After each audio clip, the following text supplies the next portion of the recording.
posibilidad ng tagumpay o kabiguan, ng ligaya o lungkot. Kaya marapat lamang na tanggapin si Jesus bilang tagapagligtas at Panginoon.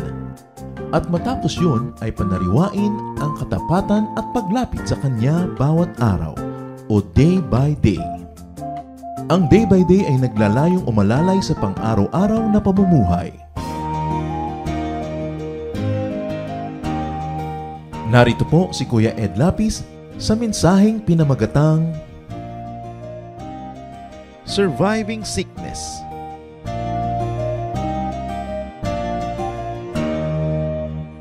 Pwedeng dumating ang oras ng pagkakasakit, kanino man, at dalawin ang ating tahanan, ng mga mahal natin sa buhay, maging ating mga sarili. Sickness can mean crisis. It can even mean disaster in many people's lives. At yan po ang ating pag-aaral ngayon, Surviving Sickness. Paano ba malalampasan, matatawid, mapagtatagumpayan ang mga panahon ng pagkakasakit? Salamat o Diyos dahil kayo'y manggagamot at salamat dahil kayo'y Diyos na nagmamahal sa amin. Patuloy kami nagpapalinis sa inyo, O Diyos. Nawa po ay siyasatin niyo ang aming puso. Alisin niyo po mga karumihan ng mga pagkukulang namin inyong punan. Patawarin niyo po kami sa mga kasalanan namin.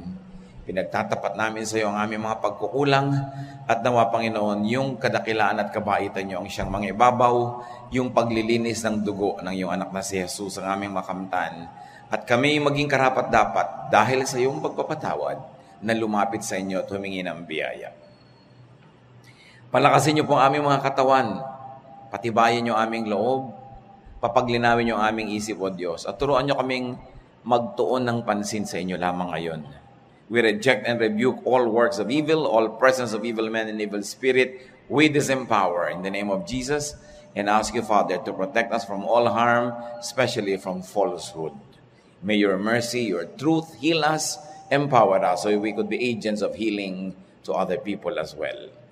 Nawa, Panginoon, sa aming ngayong pananahimik sa iyong harapan, sa iyong presensya, pagpalain niyo rin ang mga mahal namin sa buhay na hindi namin kasama, lalong-lalo ang mga dinaramdam.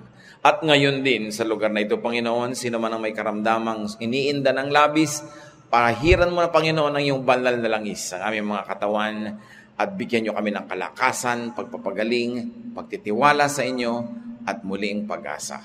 Kayo ang aming inaasahan, nilalapitan ng may kasamang panalangin, pasalamat, pagsamba. Sa ngalan ng iyong anak na si Jesus. Amen. Surviving Sickness. Ang Biblia po, napakaraming mga kwento, kasaysayan at mga report tungkol sa mga pagkakasakit. Sa katunayan ng Panginoong Jesus, napakaraming nagugol na panahon at lakas, ministry sa pag-aalaga sa mga may sakit, pagpapagaling sa kanila at pagbibigay ng pag-asa. Luke 8:40-42, isang halimbawa. Everyone had been waiting for Jesus, and when he came back, a crowd was there to welcome him. Just then, the man in charge of the Jewish meeting place came and knelt down in front of Jesus. His name was Jairus, and he begged Jesus to come to his home because his 12-year-old child was dying. She was his only daughter. Isang mataas na katungkulan ang maging ruler of the Jewish synagogue. Ito isang distinction, pagkilala ng karunungan, personal din naman kabanalan, at ganoon din naman prominence in society. Meanwhile, this man went to the Lord and begged him to visit his house. Why? Because his daughter was sick, dying in fact, and this child was his only daughter, probably the only child. So when you say daughter here, very close. Sino ba ang mga close sa atin talaga? Mga anak, magulang, kapatid, asawa, sweetheart, partner, kaibigan, sino mang mahal sa buhay, na kung mabuhay ay tayo nadadagdagan ng buhay at kung bawian ng buhay ay may nawawalang bahagi ng ating puso, yun. Iba ang may personal at emotional connection sa may sakit. Pagka may personal and emotional connection, mas lalong parang malaki yung taya. Mas malaki yung mawawala. Mas mahirap sa kalooban. What more, this girl was only 12 years old. She was a 12-year-old girl. In other words, sakop pa ng magulang. menor de edad, sagutin, pananagutan, dependent. Mas tumindi yung pananagutan nitong si Jairus na ihanap ng lunas ang sakit ng pasyente dahil bukod sa anak niya at kaisa-isang anak ay bata pa. There was so much of life ahead. She was an only daughter, so mayroong personal stake and interest ang magulang. Dahil mahal yung bata at syempre, napakarami na nilang napagsamahan na pinapahalagahan ng magulang na magpatuloy na mangyari sa buhay nila. At inaasahan niya na sa kanyang pagtanda ay magiging kasama niya ang kanyang anak. Magkakaroon siya ng mga apo. Biglang ngayon ay nag-aagaw buhay. Parang lahat ng inaasahan mo at lahat ng pangarap mo ay parang guguho. Parang matitibag, mawawala ang lahat-lahat. She was not only sick, she was dying. So all promises and hopes are now gravely threatened.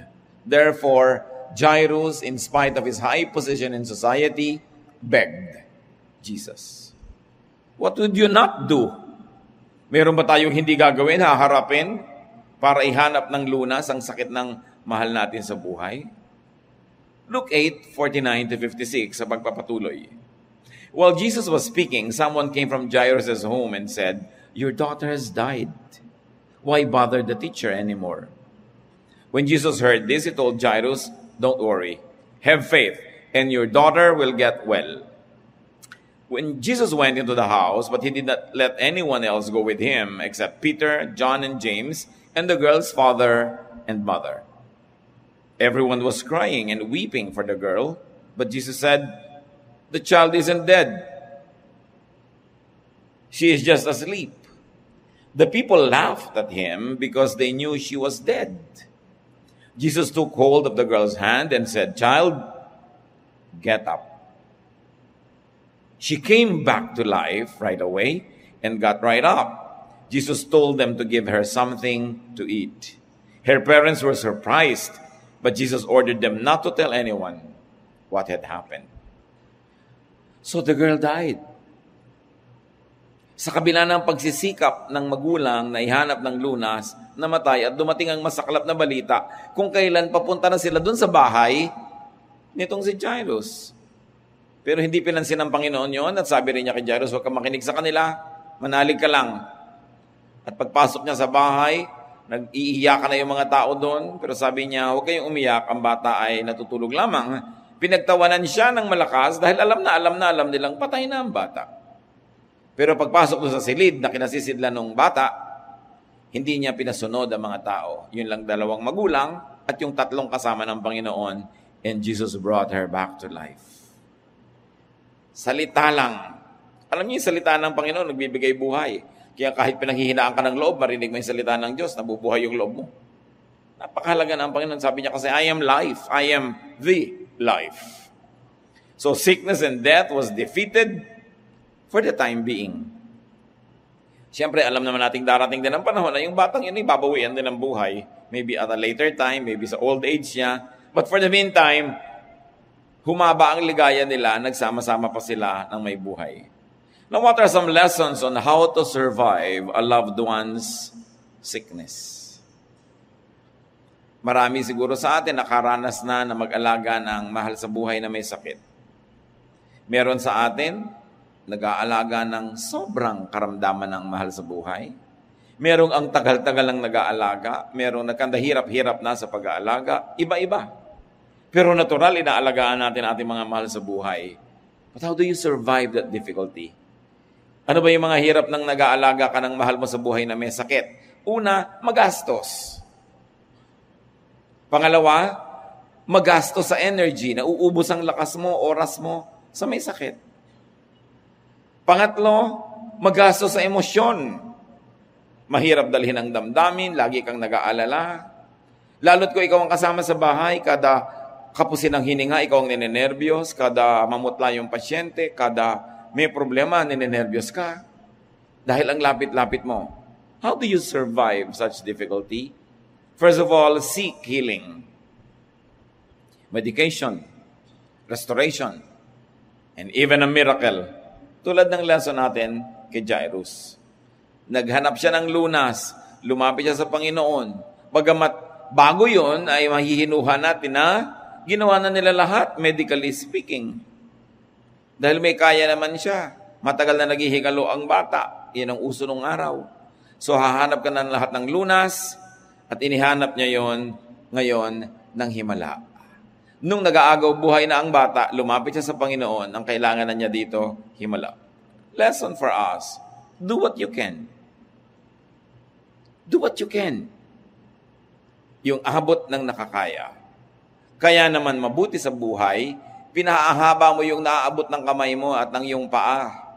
Dinadamihan mo yung koneksyon, nagtatrabaho ka, para meron kang mga kakilala, para meron kang mga natulungan, natutulong din sa iyo, para mas dumami yung kaya mo. Kasi kung wala ka malang natulungan, sinong tutulong sa iyo? Kung wala ka malang naipundar, limited masyado ang iyong kakayanan. Kung wala kang kaalam-alam, limitado ang iyong karunungan, hindi mo alam kung ano ang gagawin sa isang may karamdaman. So pag sinabi nating, do what you can, lahat ng pwede mong gawin bago magkaroon ng pagkakasakit sa iyong pamilya, sa iyong mga circle of friends, pinapalaki mo na yung utak mo, pinapalaki mo yung mundo mo. Kung mapapalalim mo yung bulsa mo para maraming laman, ginagawa mo na ang pinakamaganda mong PR dahil sabi nga nila, weather lang yan. Darating ang panahon, baka ikaw nangangailangan. Di ba? Iba na yung may kilala kang doktor, may kilala kang therapist, may kilala kang ganito, may kilala kang ganon, kesa wala. Kaya alang-alang sa mga mahal natin sa buhay na mangangailangan ng tulong natin, sooner or later, we expand our world. We make friends with people, not only to use them, but because we are made to make friends. Kung ang mga ginagawa mo sa buhay, kaaway, kasamaan ng loob, no? Kakompetensya, mamaya pag ikaw yung may nangangailangan, may pasyente ka, titikisin nila yon. Hindi dahil galit sila sa pasyente, dahil galit sa'yo. Kaya yung mga matitinong mga magulang, mga kamag-anak, hindi nakikipag-away kahit kanino. Kasi hindi nyo alam kung ilalapit nyo ngayon ang mahal nyo sa buhay na agaw buhay doon sa taong dati inaway-away nyo. You always open doors. You always build bridges.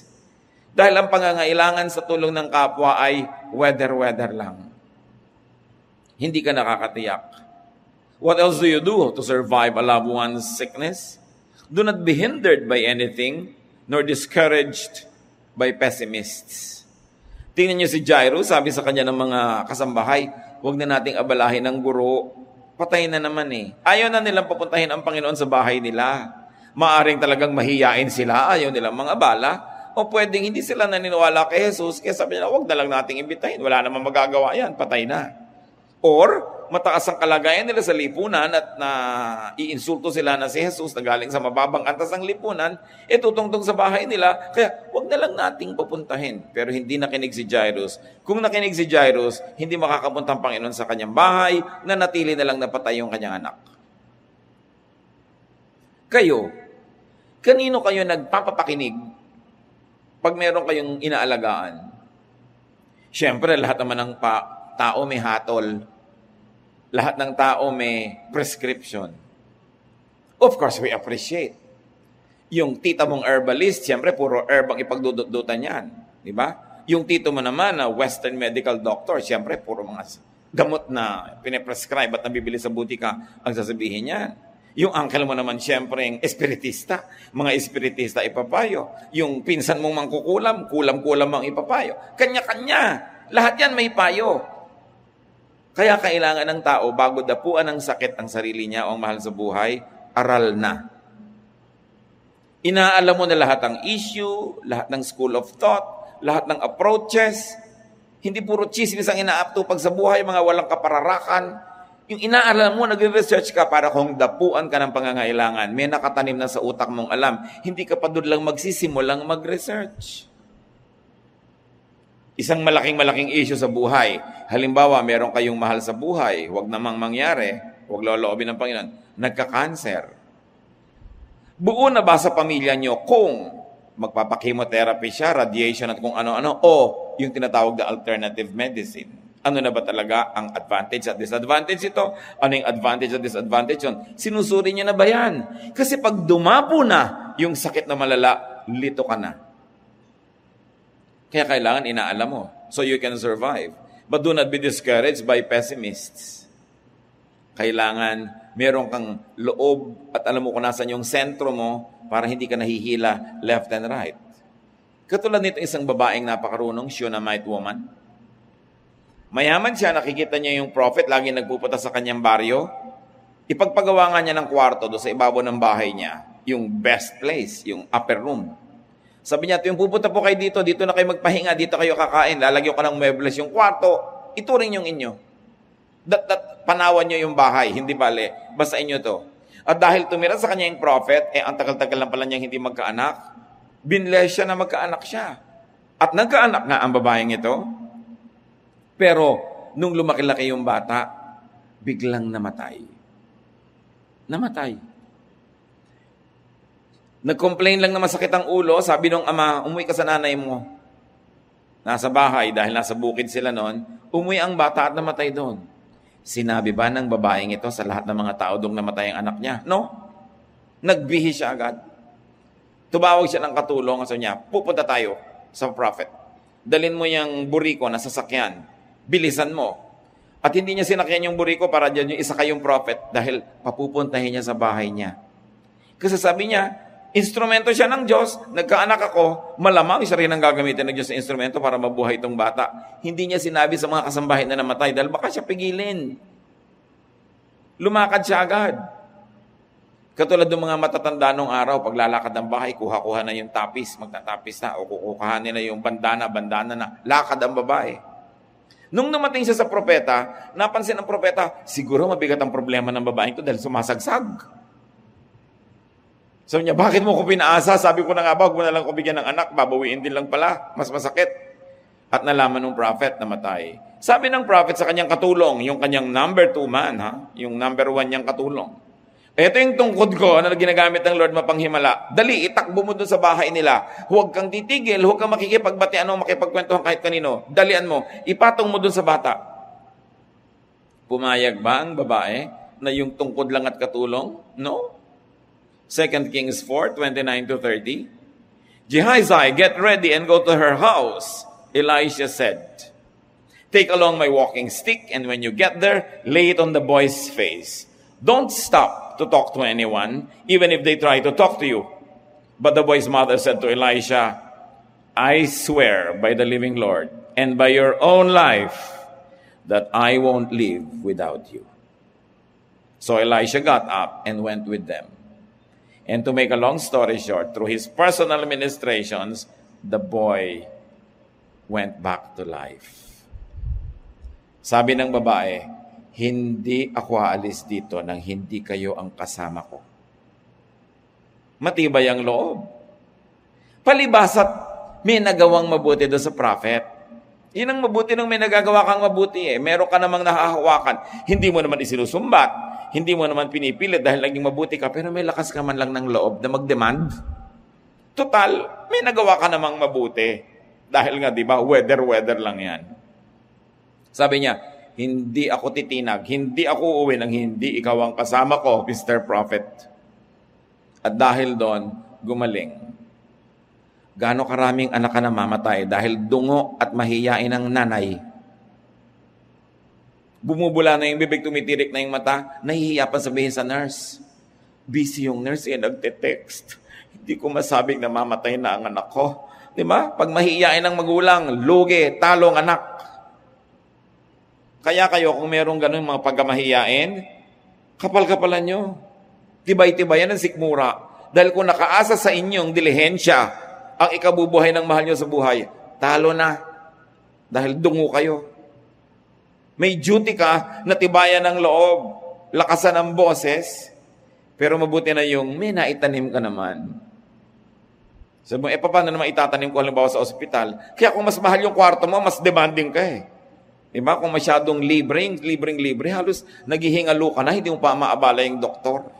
Bagamat dapat, abalahin mo siya, duty naman niya yun eh. Pero dahil nga, hindi ka sanay, dahil wala ka namang papel sa buhay. Kaya ang isa sa mga paraan ng paghahanda sa karamdaman, yung improvein mo naman ang buhay mo. Tulad ng isang beses sa probinsya, may 2 pasyente dumating sabay sa ospital. Iisa lang yung oxygen ng ospital. Kanino ibinigay sa palagay nyo? Dito sa may sinasabi sa buhay. Ganun talaga eh. Bagamat hindi yun ang tama, pero mamimili rin lang yung mamimili. Siguro, ninang niya sa kasal. Siguro, naregaluhan siya ng electric fan. Siguro, nautangan niya minsan. Yung isa, hindi naman niya kilala. Doon inilagay. Ang totoo lang, namatay yung isang pasyente. Malungkot. Kaya ikaw na may tungkulin, isang magulang, lagyan mo naman ng kabuluhan yung buhay mo, dagdagan mo. Para may bargaining power ka sa oras ng kagipitan. How do you survive a loved one's sickness? Ilaban ang pasyente. Get the best. Kaya pag dumadalo ko sa mga may sakit, tinatanong ko, laban ba to? Mukhang hindi nyo nilalaban. Lalo't maraming anak, naghihili-hilian kung sino ang gagastos. No? Dapat pag may pasyente, ilaban yan. Sa kanilang pag-usapan nyo maggastos. Do your best and extract the best from others. Katulad lang nung araw, nung maliit itong anak ko, dadalhin mo sa ospital para magswero. Nakakapitong sundot na yung nurse. Ngangangawa na ang bata. Sige, teka. Tigilan mo ang anak ko. Ikaw ba sharpshooter dito? Pagka hindi sumagot, ibig sabihin hindi siya. Pero pag subukan po natin, ibig sabihin siya yun. Sige, please, no offense, pero tigilan mo siya. Call somebody better. Nakakanda si iyahi palapalaho na magulang kayo, alam niyo yun, kung pwedeng sa akin mo na lang iturok. Di ba? Kung mahihiyain ka, wala, butas-butas na parang ginanchilyo na yung anak mo, nahihiya ka pa. Extract the best from others. But it's always best when you can to earn and save money. Siyempre, iba naman yung tingin sa may pambayad. Sa tama at sa hindi, yun ang kalakaran ng mundo. Kaya ang tao dapat may isinisave kahit paano, pang down naman lang sa ospital.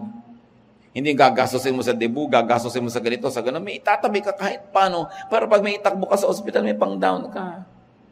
Maintindi ka. And if you can, get an insurance. Pag-aralan nyo lang, huwag yung 1, 2, 3. Dahil meron talaga namang mga tumatakbo. Diba?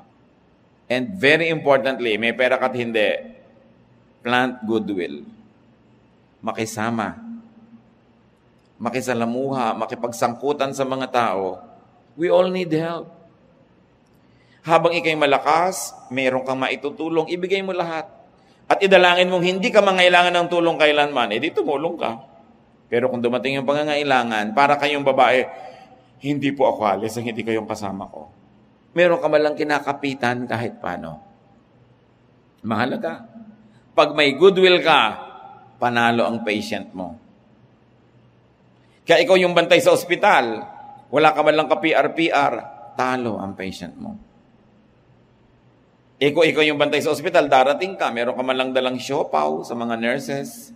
Naku, siguradong intinding-intindi ang pasyente mo. Siyempre, iba na yung may konting padulas. May dala kang tsokolate sa nurse, may dala kang ganito, may dala kang ganun. Iba yun. Kasi siyempre, tao ay tao. Di naman masama yun. Di mo naman siya kinokorrupt. Kaya yung mga hindi marunong man lang manggano, manghimas ng mga may kapangyarihan para tumulong, nalulugi. Don't be shy. Isang napakalaking kapintasan niya maging mahiyain in times of emergency. Hindi pwede. Kaya mag-practice na kayo sa maliliit na bagay pa lang para pag dumating malaking bagay, sanay ka na. Seek help and prayer from many people. Iba yung may katuwang. Kaya nga masarap ngayon, may mga Facebook, may mga text, may mga Twitter, may kung ano-ano. Pwede mong hinga ng panalangin ang maraming mong mga kaibigan. Yun naman kung may kaibigan ka kasi. Kaya alam nyo mga kapatid, panalo ang merong church. Yung member ka na isang church, lalo active ka doon, involved ka sa mga tao, panalo talaga. Madalas naaabala ka. Pero naaabala ka lang naman dahil kaya mo naman. Hindi ka naman siguro paaabala kung ikaw mismo naghihingalo. Di ba? Naaabala ka dahil kaya mo. Sa panahon ngayon na kailangan mo mang abala, andyan lahat ang mga tao. Moral support, financial support pa. At technical support pa dahil may mga kapatiran ng mga nurse, doktor, administrator, kilala nito, kilala nun. Hindi ko sinasabing mag-church kayo para mahut-hut nyo ang mga koneksyon. Pero ang sinasabi ko talagang iba yung may kapatiran. Panalo kayo talaga. So huwag kayong basta attend lang ng attend, come and go, make relationships. Lalo, kung kayo yung mga magulang na may mga alagang mga anak, may pananagutan kayo kung kani-kanino, hindi nyo naman kaya mag-isa, expand your social network and connections. Philippians 2:25-28, Paul writes here, Epaphroditus is worried because you heard he was sick. In fact, he was very sick and almost died. But God was kind to him and also to me. And he kept me from being burdened down with sorrow. Now I am more eager than ever to send Epaphroditus back again. You will be glad to see him, and I won't have to worry any longer. So here, isang katulong ni Paul sa kanyang ministry, si Epaphroditus almost died of sickness, of doing something wrong for the Lord, and in the process, he could have gotten sick. At maraming nanalangin. Alam nyo, kung meron kayong inaalagaan, alam nyo marami kayong katuwang panalangin, doon pa lang gumagaan na yung burden nyo. Gumagaan talaga. Lalo pa nga kung alam nyo, God answers prayer.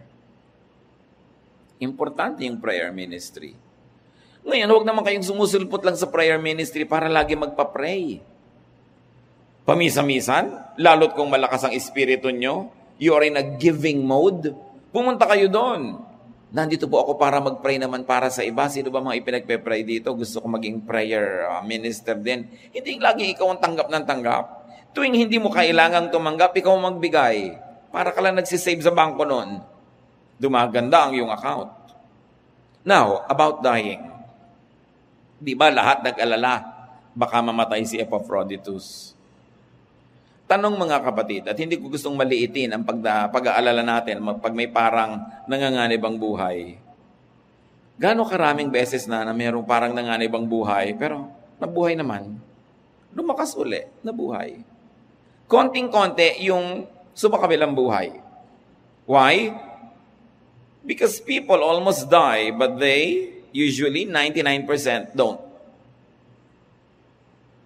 Anong ibig sabihin? Yung isang taong kilala nyo, ilang beses na nagkasakit at naratay at mamatay. Pero di ba sa buong buhay niya, isang beses lang siyang mamamatay. So by virtue of statistics, by virtue of statistics, hindi mamamatay yan. Kasi minsan lang mamatay ang tao. Pag namatay siya, tapos na yung kwento. Dapat, ang dami nating mga panahon na halos ay mamatay-matay tayo. Death happens only once. It's only 1%. So again, by virtue of statistics, your patient will most probably survive this sickness. Bakit ka lang sobrang nagwo-worry? Kumisan hindi dahil sa intensity of the disease or sickness or illness, dahil sa lapit ng pagmamahal mo sa Kanya. Mas mahal mo, mas nag-aalala ka. But the warrior kills and dies many times. Seek many helpers, have many helpers, earn many helpers. Gumagaan. Yung pag merong parang mamamatay yata siya, isip mong, hindi mamamatay yan. Kung pipili lang kayo ng iisipin nyo mamamatay o hindi, dapat hindi. Kasi talaga namang madalas hindi. At minsan lang mangyari, minsan lang yun. Hindi na mauulit pa. Dahil nga, namatay na. Di ba? Tingnan nyo yung insurance, life insurance. Bakit kayo ni-insure? Kasi alam ng insurance company na kahit may makuha ka pag namatay ka, hindi mo naman sasadyaing mamatay dahil mahal mo yung buhay mo, alagaan mo yung buhay mo. So it goes against all nature for you to want to die just because may makukuha yung loved ones mo. So you will preserve your life. So, ang isang taong may sakit, gagawin niya ang lahat para siya gumaling. Ang lahat ng kakilala niya, gagawa ng magagawa nila para siya pagalingin. Kung siya ay nasa ospital, yung mga doktor, yung mga technician, yung mga nurses, gagawin lahat para siya pagalingin. So, 99% of the time, mabubuhay siya. Hindi ko minamaliit yung 1% na pwede siyang sumakabilang buhay, pero kinakain at pinapatay tayo ng thought. Na kahit naman isipin mo, hindi mo siya kayang buhayan kung talagang mamamatay siya. So, wag yun ang isipin mo. Ang isipin mo, mabubuhay siya. Dahil kung hindi man siya nabuhay, at least hindi ka nasiraan ng loob at hindi ka sobrang nagdamdam at hindi ka na nawala ng desisyon. Ngayon, kung nabuhay naman siya, can you imagine? Nabuhay naman siya, nag-alala ka pang mamamatay siya. So kung pipili kayo sa dalawa, ang paniwalaan nyo, ang panghawakan, ang tingnan nyo, mabubuhay siya. Although, do your best para siya talaga mabuhay at gumaling. Huwag niyong palakihin sa usap niyo yung baka mamatay. Minsan, mandyan pa lang eh. Kaya mild pa lang yung sakit, iniisip mo na agad, naku, mabubiyuda na ako. Anong gagawin ko? Paano ko papakainin ng mga bata? Anong ibabayad ko sa mga utang? Utang na loob, lagnat laki lang. Napakalayo kasi ng nararating ng imahinasyon natin pag mahal natin yung tao. Kaya, sabi nga ni Buddha, mas magmamahal, mas nasasaktan. Mas na-attach ka, mas nasasaktan ka. Ang sabi naman ng Panginoong Hesus, magmahal ka at ipagtiwala mo sa Diyos. Diba? Gawin mo lahat ng magagawa mo. So, how do you survive a loved one's sickness? Don't worry. Have faith.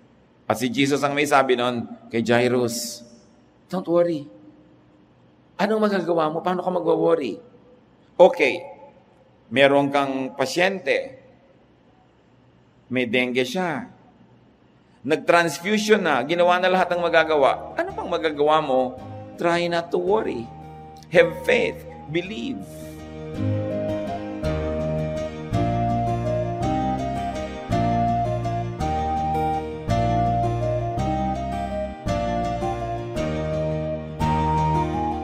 Ang inyo pong narinig ay ang unang bahagi. Ang ikalawang bahagi ay maririnig sa susunod na pagsasahimpapawid ng programang Day by Day.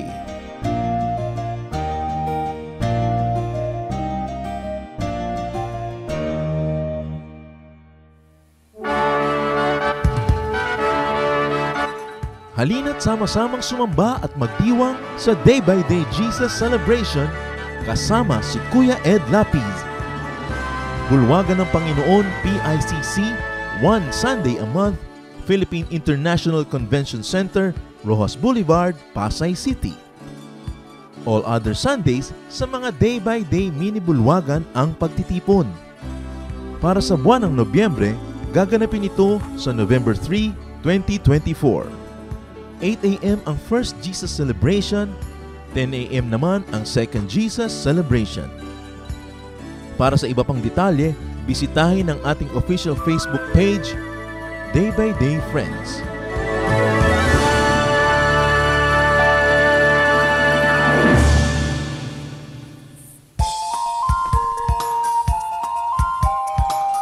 Ako po si Pastor Ronnie Diaz.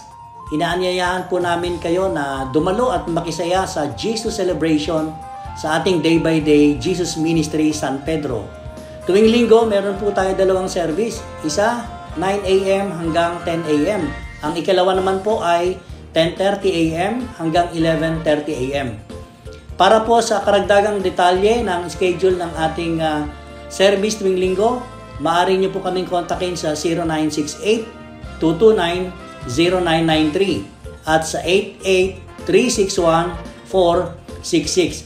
Halinang ipagdiwang ang Panginoong Hesukristo.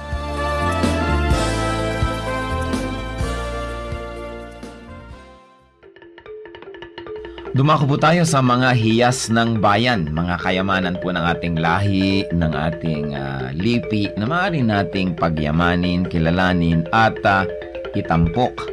At ito po ay ating ding ipamana sa mga darating pang henerasyon. Ang atin po ngayong itatampok na hiyas ng bayan ay ang ating mga kasabihan. Marami po tayong magagandang mga kasabihan. At bakit po kayamanan ng bayan?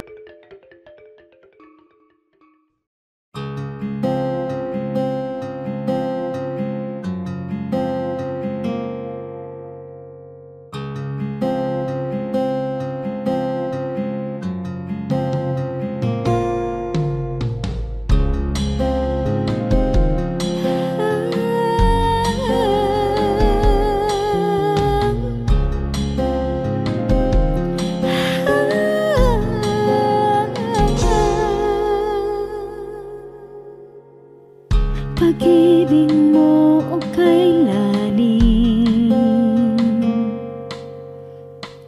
sukat man lumayo'y mahal pa rin. Liparin ko man ang dulong ng langit, sa piling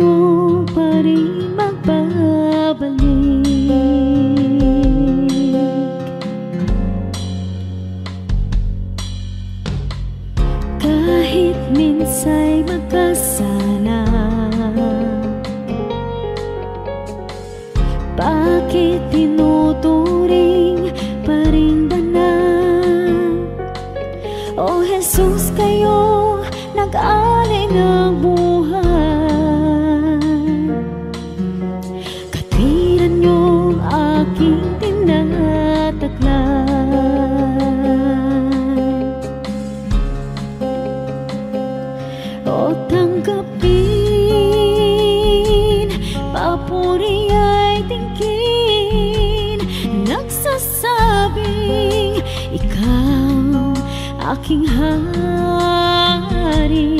Diyos na banal,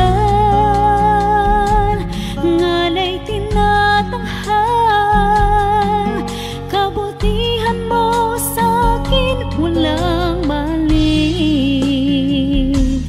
O Diyos, salamat sa pag-ibig na wagas.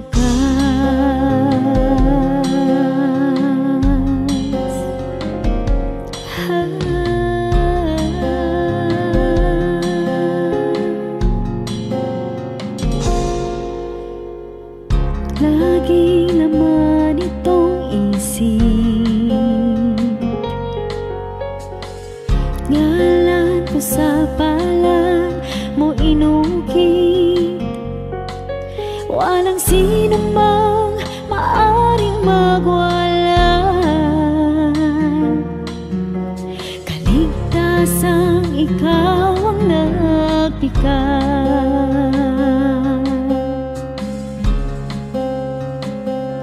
O tanggapin, papuri ay tingin, nagsasabing ikaw aking hari, Diyos na banal, ngalay tinatanghal, kabutihan mo sa'kin walang mali. O Diyos, salamat sa pag-ibig na wagas.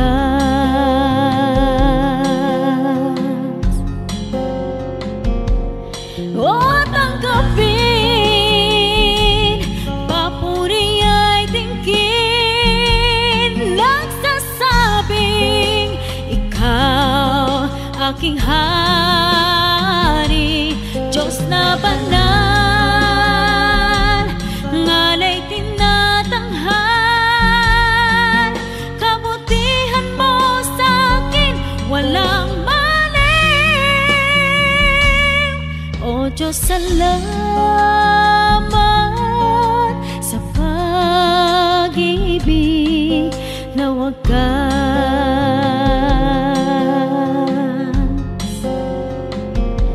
O Diyos, salamat sa pag-ibig na wagas.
sa inyong pagmamahal.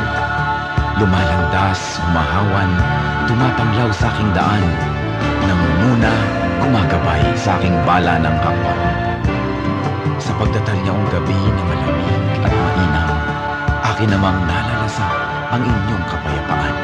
Patiningning ng bituin at liwanag niyang buwan, ay banayad kaya dulot ay madlang kapahingahan. Sa gabi man o sa araw, sa dilim man o liwanag, kayo ay aking kapiling sa lahat ng kalagayan. Ako'y hindi natitiis, ako'y hindi iniiwan, kaya lubos na papuri ang sa inyo'y aking alay.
Bakit laging nakabukas ang mga pintuan ng mga Pilipino?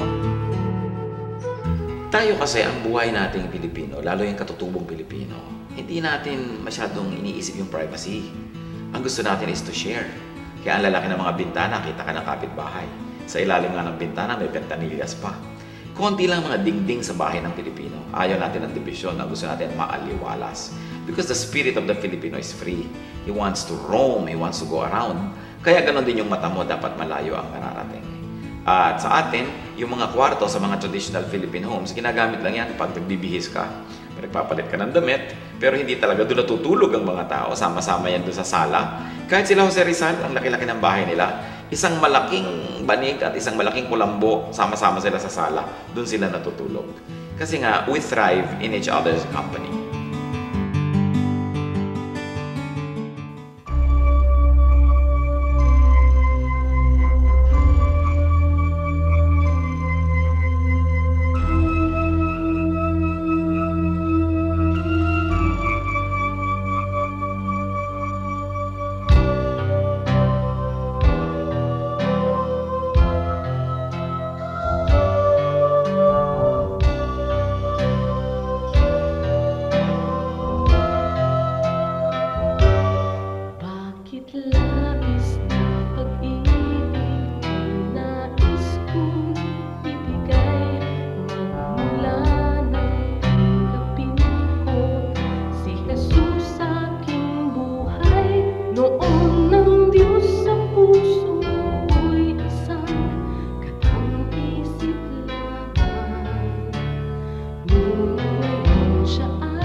labis na pag-ibig ay sa'yo'y naghihintay. Pag sa puso'y tanggapin mo si Jesus na siyang buhay. Noon ng Diyos sa puso mo'y isang katang isip lamang. Ngunit ngayon siya ay katotohanan. Mayroon akong pag-ibig dito sa puso ko. Mayroon akong pag-ibig nais kong ibahagi lagi sa inyo. Mayroon akong pag-ibig na hindi mamamatay. Mayroon akong pag-ibig, ito ay panghabang buhay. Mayroon akong pag-ibig, ito ay panghabang buhay. Mayroon akong pag-ibig, ito ay panghabang buhay.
Nilidok nyo ng labi ang larawan ng sandaigdigan.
Oras na po para pansamantalang magpaalam ang programang Day by Day.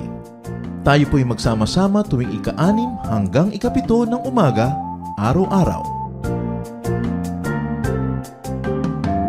Magandang umaga po at mabuhay ang Panginoong Hesus!